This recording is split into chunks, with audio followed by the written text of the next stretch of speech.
is Andi Purewal for Boxing Social. I'm delighted now to be joined by Dave Coldwell. Dave, how are you doing? I'm alright, mate, how are you? I'm all good, thank you. It's good to hear you doing well. You obviously come down today for Jordan Gill, just weighed in, going in for the Commonwealth title against Ryan Doyle. What made you guys decide to step up now? Obviously, Jordan's had a lot of previous bouts, 20 bouts prior to this one, so how come this is the time to put him in for a title fight? The thing is, it's like with Jordan, his first 16 fights, really, we have a bit of a laugh about it. His first 16 fights don't mean anything, so we don't see him as 21. He's quite embarrassed. He's quite embarrassed to be 21-0 and only fought Jason Cunningham and he's been wanting to step up for quite a while, but it's just he'd been out of the ring for 18 months, come to me, and we've had 5 good fights for him in quick succession, and now's the time to take off the L plates and take the plunge. You've just said he's only been with you for 18 months. But obviously Jordan's career for them 60... He'd been inactive for 18 months before he came to me, through no fault of his own. But he's been with me now. He's been with me a year now. So just to touch on those previous bouts, you said over 16 fights. How come Jordan has did decide to step back? Was it just because he wasn't getting an opportunity, or do you feel when he was having them fights he could have stepped up earlier? I wasn't in control of his career then, so I don't know what that situation was. But all I know is that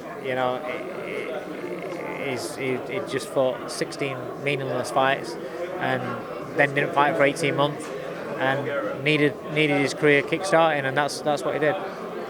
Obviously, talk to me about Ryan Doyle. Obviously, when he beat Reece Bellew-Usyk, he wasn't the favourite for the fight. Yeah, so, because people don't see boxing; they only watch what they see on TV. So if a fighter's not boxing on television, they don't think he's any good.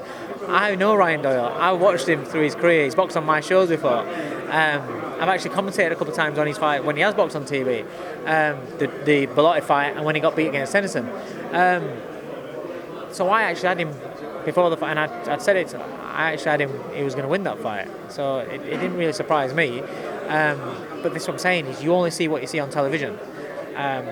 Kids like Gill and Doyle, if they're away from TV cameras, people don't really hear them. So the odds for that fight was pathetic, But it's because you don't know who they are.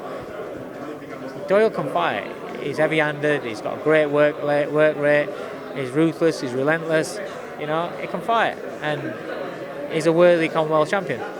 So what type of fight do you expect it to be? Just Doyle to come forwards on the front foot and bring the pressure? Yeah, I believe so. I mean, listen, he might look at being a bit smart and a bit cagey as well, because he knows that Jordan's very fast and he's a very good counter-puncher, so he can't go in there recklessly. He'll pick his spots, and look, when he gets there, then he'll look to overwhelm Jordan and try and break Jordan down. During Jordan's time with yourself, what have you been working on with him? Everything. He's naturally fast, very talented, good speed, but you have to instill boxing nous and ring education into these young kids, and he's worked phenomenally well. He's learned how to adapt to situations. He's learned how to fight on the inside as well as on the outside, be more intelligent on the outside rather than just wasting energy bouncing about, jumping in. There's been a lot of things that we've worked on, and he's not the finished article. He's 24 years old. Look at the rankings in the domestic featherweight division. He's the youngest kid out there. He's the youngest kid out there. He's not the finished article. He's going to get better and better and better, because he's getting better every week. Every camp he's getting better and better. So he's still going to develop. What you're going to see tomorrow night isn't a culmination. It's progression. It's tomorrow night then. With Jordan working on yourself, do you feel that not necessarily a comfortable night, but he'll put on a very solid and a good display? It's a hard fight. What he's got to cope with, what he's not experienced with, is this. Guys like you interviewing him and things like that, he's not used to that, because he's usually on the undercards, boxing on early doors on shows, and nobody taking an interest in him, and now all of a sudden getting on scales, packed out weigh-ins, boxing live on TV, things like that. He's had one fight live on TV, he's got to handle things like that. That's all part of a fighter's education and experience, but you can't experience it until it starts happening. So he's now got to soak it up as he goes along, but then he's got to relax with the pressure and perform without performing without wanting to win too much, without trying too hard.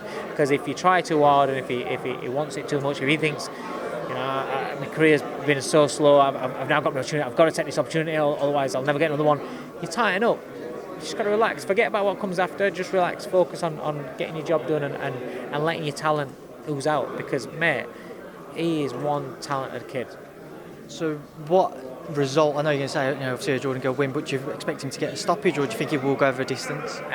It wouldn't surprise me if he stops him, but I think you'd look at it, you'd say, the favourite is if Jordan wins his points.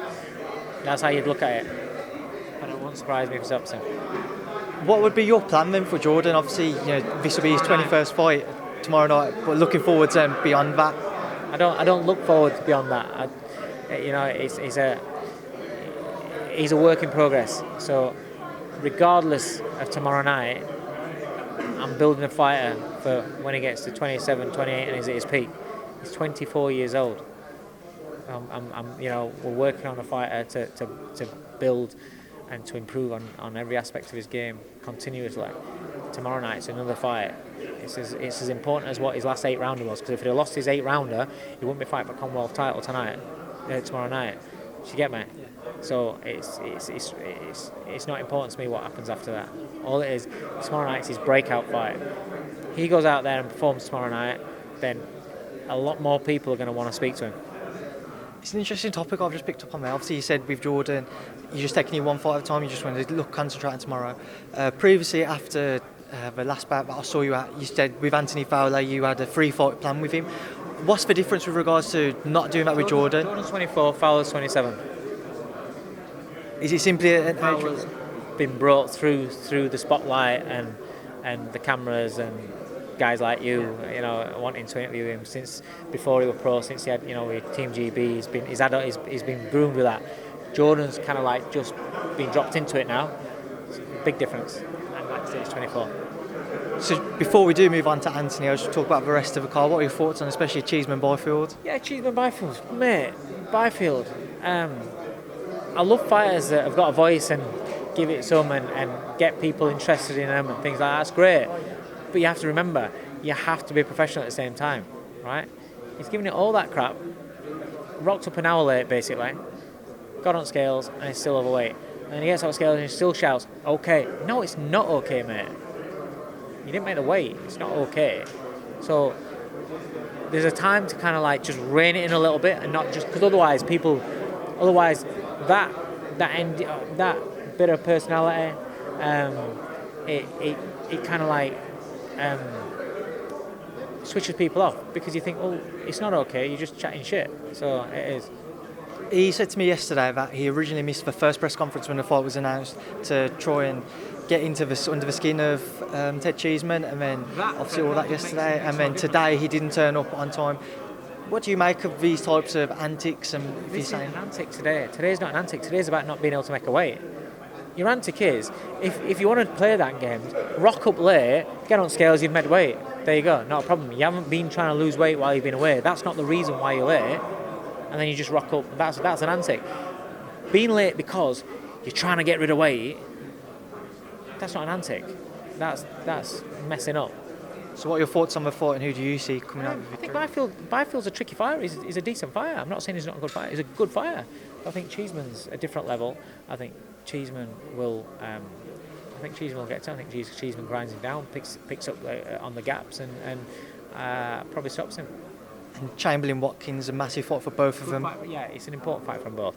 I like them both. I got on with them both. It's a good fight. I'm looking forward to see that. I can't pick a winner. It's a good fight.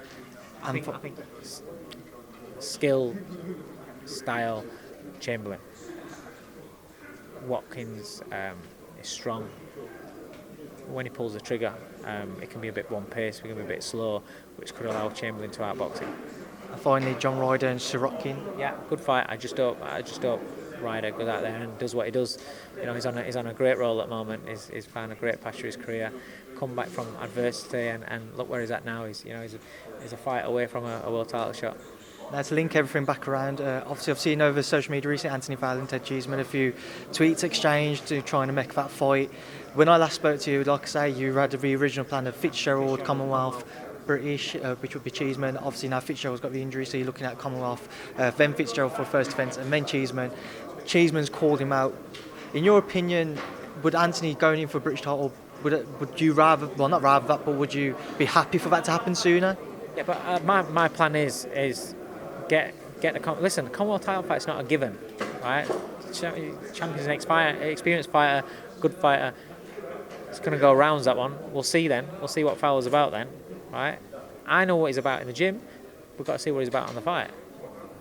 It's realism. It's not. I'm not doubting the fighter. I'm just saying we know.